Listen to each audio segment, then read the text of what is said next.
দু ব্যাগ জামা কাপড় সেলাই করতে দেওয়া ছিল টেলারের কাছে, আজকে নিয়ে এলাম, ভাবলাম তোমাদের সঙ্গে শেয়ার করি। তো সবার প্রথমে বেরিয়ে এলো একটা নাইটি। এই নাইটিটা তোমরা আগে দেখেছো, আমি দিয়েছিলাম হচ্ছে হাতা লাগাতে, তার সঙ্গে সাইডটা খাপাতে।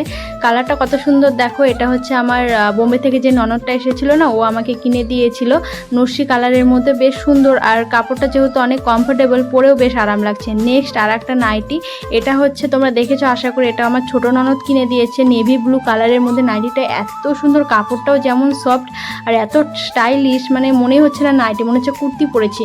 নেক্সট এটা হচ্ছে একটা কুর্তি, আমি মিশো থেকে নিয়েছি, এর আগে তোমরা দেখেছিলাম। তো কুর্তিটার হচ্ছে হাতা ছিল না, আর আমি যেহেতু হাতা কাটা পরতে না বেশ আনকমফোর্টেবল বোধ করি, তো সেই জন্য প্যান্টের কাপড় থেকে কেটে নিয়ে আমি হাতা লাগিয়ে নিয়েছি। এটাতে কিন্তু এক্সট্রা হাতা ছিল না, মানে প্যান্টটা অনেকটা লং হচ্ছিল জন্য প্যান্টের থেকে কেটে নিয়ে আমি হাতা লাগিয়ে নিয়েছি। নেক্সট এটা হচ্ছে আমার মা ষষ্ঠীতে দিয়েছে, এটাকে কোয়ার্ট সেট বলে না কি বলে জানি না। জামাটা এত সুন্দর আর এত সুন্দরভাবে ফিটিং করে দিয়েছে না, আমার তো ভীষণ পছন্দ হয়েছে। তোমাদের কেমন লাগছে অবশ্যই কিন্তু কমেন্টে জানাও। গলাতে দেখো কাজও আছে। এই জামাটা আমার পুজোতে পরার ইচ্ছা আছে, এর মধ্যে আর পরবো না।